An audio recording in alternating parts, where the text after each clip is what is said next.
Assalamualaikum warahmatullahi wabarakatuh. Salam sejahtera buat kita semua. Om Swastiastu. Namo Buddhaya. Well, everyone, so today we are going to discuss a topic. Okay, can you guess what is the topic for today? Well, I don't know what is in your mind, but today's topic is how to conduct effective meetings. Ya. Jadi topik ini sangat penting karena setiap orang yang ingin berkarir baik di tempat kerja maupun di bisnis akan selalu terkait dengan meeting, ya, selalu ada meeting.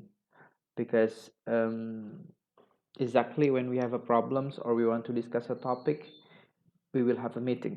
Ya, kita akan selalu mengadakan meeting untuk bisa menyelesaikan permasalahan atau topik-topik tertentu.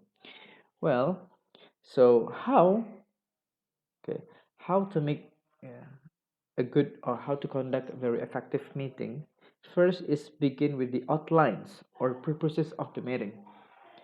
So dalam konteks ini teman-teman harus membuat outline. Kira-kira meeting kali ini akan membahas apa? Jadi harus ada outline-nya. Misalkan teman-teman akan mendiskusikan tentang keuangan, kayak masalah keuangan perusahaan, maka harus ada outline-nya. Misalkan pertama, keuangan di sektor apa?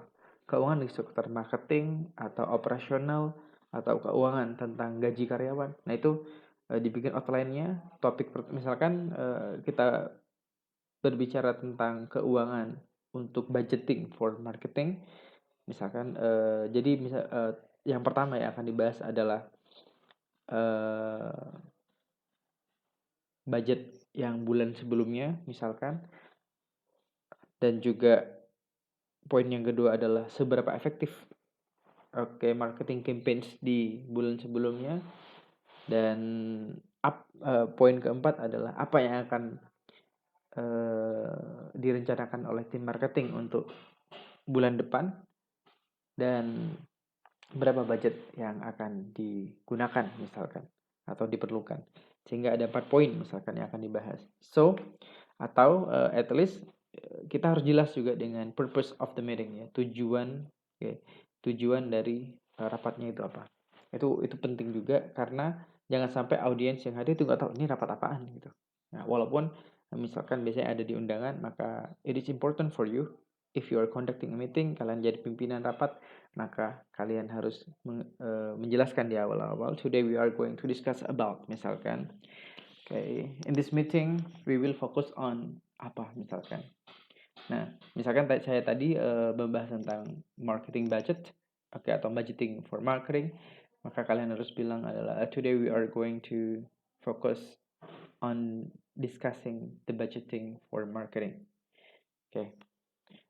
Next, be more specific and punctual with the timing. Nah, ini tentang waktunya ya. Waktunya harus spesifik kalau ngadain rapat misalkan jam 9 sampai jam 11, dan juga be punctual, harus on time ya, tepat waktu.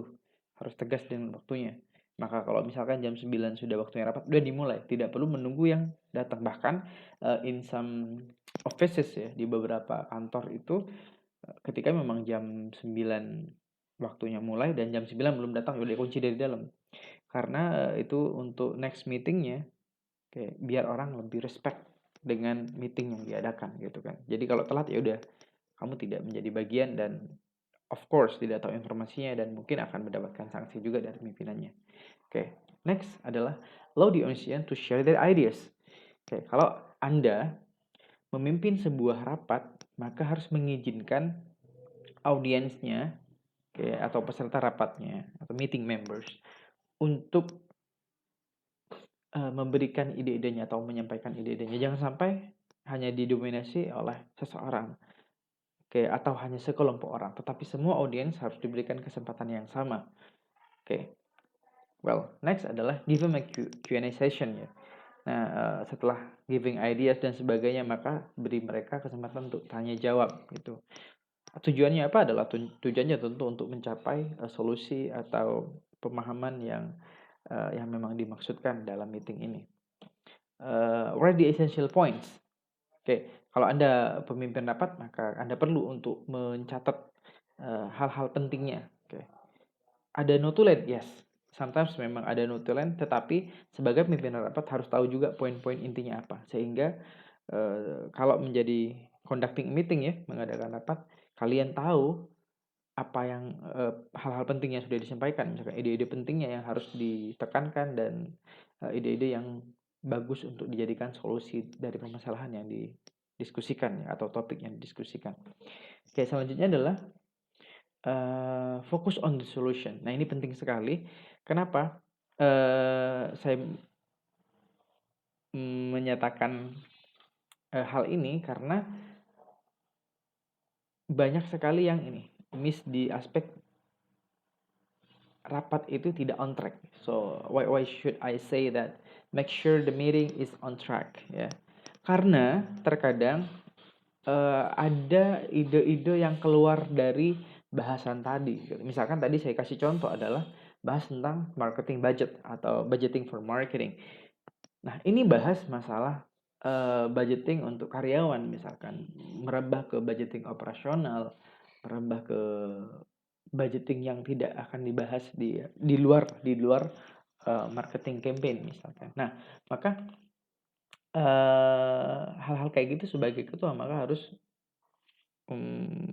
menegur ya atau membatasi bahwa it is not the topic, dan juga akan susah mencari solusinya ya, karena it's not focus gitu kan. Maka harus fokus kepada solusi yang memang diharapkan, atau kalau misalkan diskusi sesuatu maka fokus kepada pemahamannya bagaimana. Jangan ngalor ngidul, karena kadangkala memang ada beberapa orang yang sangat aktif di sebuah rapat sehingga malah yang terjadi adalah adu argumen ya. Misalkan ada beberapa orang yang aktif di sana, malah terjadi adu argumen, maka sebagai pimpinan rapat kalian harus bisa dengan baik mengatur jalannya sebuah rapat itu atau meeting. Dan be assertive but stay polite. Nah, di sini ya saya terkait dengan yang tadi, maka teman-teman juga harus asertif ya, tegas. Oke. Tegas itu bukan keras ya, tapi tegas, asertif. Tegas tetapi harus stay polite. Ya, bukan dengan gebrak-gebrak meja. Tapi mohon maaf Bapak, ini di luar, misalkan tadi di luar bahasan kita, mungkin kita bisa bahas di lain waktu. Atau kalau misalkan ada yang ada argumen, mohon maaf Pak, saya adalah pimpinan rapat, tolong dihargai, dan saya yang berhak menentukan siapa yang boleh memberikan pendapat atau siapa yang bertanya dan siapa yang menjawab. Nah, hal-hal seperti itu perlu kalian kuasai ya saat kalian menjadi pimpinan rapat. Kalau teman-teman sudah pernah di organisasi mungkin sudah mengalami hal-hal seperti ini. Nah, ini juga akan terjadi di perkantoran nanti. Well, be objective. Nah, ini penting sekali juga. Walaupun di kantor mungkin kita punya pertemanan ya, dekat dengan siapa, but we have to be very objective. Whether kamu jadi pimpinan perusahaan itu atau manajernya dan kalian menjadi pimpinan rapatnya, maka tetap kalian harus objektif. Karena hasilnya akan menentukan nanti untuk kemaslahatan semua anggota rapat atau bahkan semua karyawan yang ada di perusahaan itu. Baik itu perusahaan kalian sendiri atau di tempat kalian kerja. Maka oleh karena itu untuk stay objektif, untuk mengurangi subjektivitas kita, maka harus based on data atau fact ya. Maka datanya harus ada, faktanya seperti apa. Then give a clear conclusion. Nah, setelah misalkan discuss dan sebagainya, maka terakhir sebagai pimpinan rapat, maka ini loh hasil dari rapat kita. Maka harus give a clear conclusion. Well, dan setelah itu, setelah ngasih ini, maka setiap orang pastikan make sure everyone get the points. Konklusi teman-teman itu memastikan bahwa setiap orang paham dengan apa yang dibicarakan di rapat itu dan tidak ada yang salah paham ya atau ketinggalan poin-poin pentingnya. Well, okay, that's all for today. Thank you very much for your time. Thank you very much for watching this video. And if you have any questions, you just can put in the comments. Okay, or you can just contact me. Thank you very much. Assalamualaikum warahmatullahi wabarakatuh. Goodbye.